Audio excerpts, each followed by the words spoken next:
बाजूला बसा. सोपान काकाच्या जवळ गेले, सोपान काकाच्या डोक्यात मारलं, टणकुण्या बाजूला बाजूला बसा. आणि हा सगळा प्रकार तुमच्या जिल्ह्याचं भूषण. पहिलं हिंगोली आणि परभणी जिल्हा एक होता. नामदेवरे सुद्धा तुमच्या जिल्ह्याचे आहेत.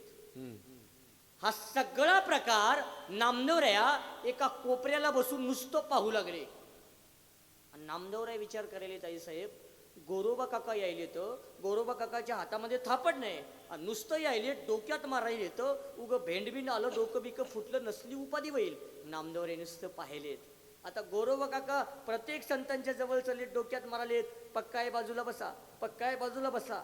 आणि जसं जसं गोरोबा काका नामदेवरायच्या जवळ चाललेत, नामदेवरायच्या डोक्यात थापडनं मारावं की नामदेवरायनं उठावं, जे पळावं ते पंढरपुराशिवाय थांबूच नाही. संत पंढरपुरात जावं, जगाच्या मालकाच्या समोर नामदेवरायनं उभं राहावं आणि नामदेवरायनं जगाच्या मालकाला पाहावं. नामदेवरायच्या डोळ्यातून टपकुण्या पाणी यावं. काय यावं? नामदेवरायनं जगाच्या मालकाला म्हणावं, आई साहेब नामदेवरायानं जगाच्या मालकाला म्हणावं, देवा काय दिसताय देवा, काय तुमचं रूप आहे देवा. आणि खरं सांगतो गौरकर, माझा जगाचा मालक एवढा सुंदर आहे, एवढा सुंदर आहे, त्याच्याकडे पाहिल्याबरोबर पहिली वेदना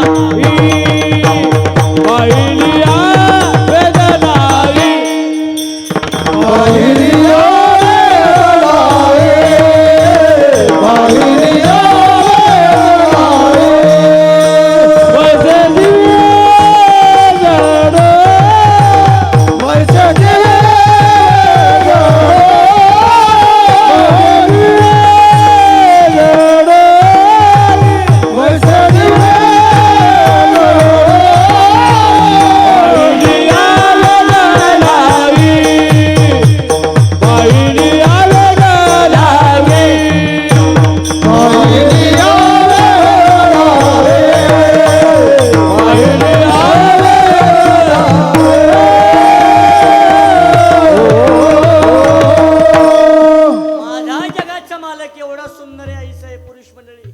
त्याच्याकडे पाहिल्याबरोबर वेद लागते. पाहिल्या वेद लागे. एवढा सुंदर आहे महाराज तो, एवढा सुंदर आहे. त्याला काय लावतात हो?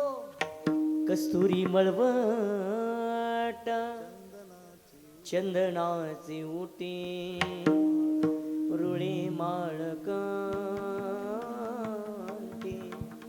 वैजय. कस्तुरी लावतात, कस्तुरी. आणि गौरकर कस्तुरी फक्त दोनच देवाला वापरतात. पुंडलिक दादा दोनच, टोपदार महिला मंडळी, कस्तुरी फक्त दोनच देवाला लावतात. एक पंढरपूरच्या पांडुरंगाला, ऐका, कस्तुरी लावतात एक पंढरपूरच्या पांडुरंगाला. आणि दुसरी कस्तुरी वापरतात तेलंगणामधल्या, आंध्रामधल्या माळावर बसलेला. कोणाला? तिरुमल वासा गोविंदा वेंकटरमण गोविंदा भक्तवत्सल गोविंदा गोविंदा रे गोविंदा गोविंदा गोविंदा. जोगासाठी टाळ्या वाजवा एकदा. काय सुंदर पकवाज वाजवायले तो. मला तर असं वाटायले माझ्या हातातली अंगठी काढाव, माईच्यानं वाटायली मला. माझ्या हातातली अंगठी काढावून पण दोघांपैकी कोणाला देवा हो? दोन द्यावा, दोघाला एक एक देवा असं वाटायले, पण माझ्या हातात अंकित नाही हो. तेच घाला एकानी मला आता. एवढा सुंदर आहे तो देव, आणि खरंच एवढा सुंदर आहे. याच्यापेक्षाही पुढे बोलतो, आई साहेब माझा देव किती सुंदर आहे. त्याच्याकडे एकदा पाहिलं ना, आणि त्याची आपली नजरला नजर झाली, त्यानं आपल्या नजरेकडे पाहिलं आणि आपण त्याच्या नजरेकडे पाहिलं. सदा माझे डोळा जड तुझे मूर्ते रुखमाईच्या पती सोयरिया पाहता श्री